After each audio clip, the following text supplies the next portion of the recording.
পশ্চিমবঙ্গের সমস্ত মানুষের জন্য খুশির খবর, কারণ অন্নপূর্ণা পোর্টাল চালু হওয়ার পর থেকে এখনো পর্যন্ত কোনো রকম কোনো আপডেট ছিল না। তো আজকে ফাইনালি অন্নপূর্ণা প্রকল্পে অফলাইনের জন্য যে তোমাদের ফর্ম আপলোড করে দেওয়া হয়েছে। তো প্রথমে সকলকে দেখিয়ে দিই যে ফর্মটা তোমরা ডাউনলোড কিভাবে করবে, এবং তারপর সকলকে দেখিয়ে দেবো ফর্মে তোমাদের কি কি বিস্তারিত চাওয়া হয়েছে, এবং অন্নপূর্ণা প্রকল্পের জন্য সমস্ত তথ্য কিন্তু তোমাদের এই ভিডিওর মাধ্যমে আলোচনা করে দিচ্ছি। প্রথমে তোমরা অফলাইন ফর্ম ডাউনলোড করাটা একবার দেখে নাও।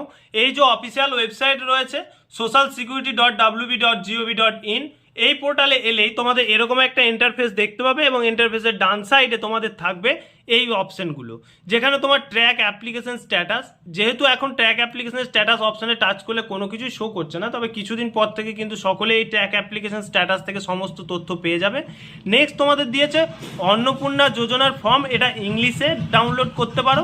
আবার নিচে দেওয়া হয়েছে ডাউনলোড অন্নপূর্ণা যোজনা ফর্ম বাংলায়, এবং তার সাথে সাথে হিন্দিতেও। তো আমাদের সুবিধার্থে আমরা বাংলাটা ডাউনলোড করে নেবো, তাই এটাই টাচ করলেই কিন্তু আমাদের ডিভাইসে অন্নপূর্ণার ফর্মটা রয়েছে সেই ফর্মটা ডাউনলোড হয়ে যাবে। তো সকলকেই দেখিয়ে দিই অন্নপূর্ণা ফর্মটা কেমন। এখানে প্রথমেই তোমাদের কিন্তু দেওয়া হয়েছে যে অন্নপূর্ণা যোজনার পারিবারিক তথ্য সংগ্রহের ফর্ম। এই ফর্মটা হচ্ছে পরিবারের যে তথ্যগুলো রয়েছে সব তথ্যগুলো উল্লেখ করার জন্যই কিন্তু এই ফর্মটা রেডি করা হয়েছে।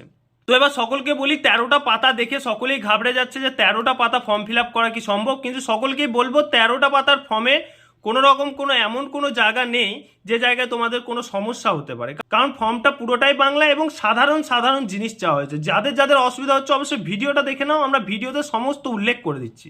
ওকে, প্রথমেই দেখো 1 নম্বর পয়েন্টে পরিবারের প্রধানের নাম, জন্ম তারিখ, পরিবার প্রধানের লিঙ্গ, পরিবার প্রধানের Aadhaar number, digital ration card number, পরিবারের সদস্য সংখ্যা, এখানে ঠিকানা, এখানে যোগাযোগ নম্বর। নেক্সট 9 নম্বর পয়েন্ট থেকে তোমাদের পরিবারের যে সদস্যগুলো রয়েছে সেই সদস্যগুলোর নাম ঠিকানা উল্লেখ করতে হবে। এখানে নাম, জন্ম তারিখ, লিঙ্গ, পরিবারের প্রধানের সাথে সম্পর্ক এবং আধার নাম্বার, এই 4টে ডিটেলস তোমাদের পরিবারের সদস্যগুলো দিতে হবে। ওকে, পরিবারের সদস্যগুলোর যতগুলো সদস্য রয়েছে প্রত্যেকটা সদস্যের নাম, জন্ম তারিখ, লিঙ্গ এবং পরিবার প্রধানের সঙ্গে তার সম্পর্কটা উল্লেখ করতে হবে এবং আধার নাম্বার। 4টে ডিটেলস তোমাদেরকে সাবমিট করতে হচ্ছে প্রত্যেক পরিবারের। ওকে, এরকম করে সদস্যগুলোর নাম তোমরা উল্লেখ করে দেবে। এতদূর পর্যন্ত তোমাদের সদস্যগুলো হয়ে গেল।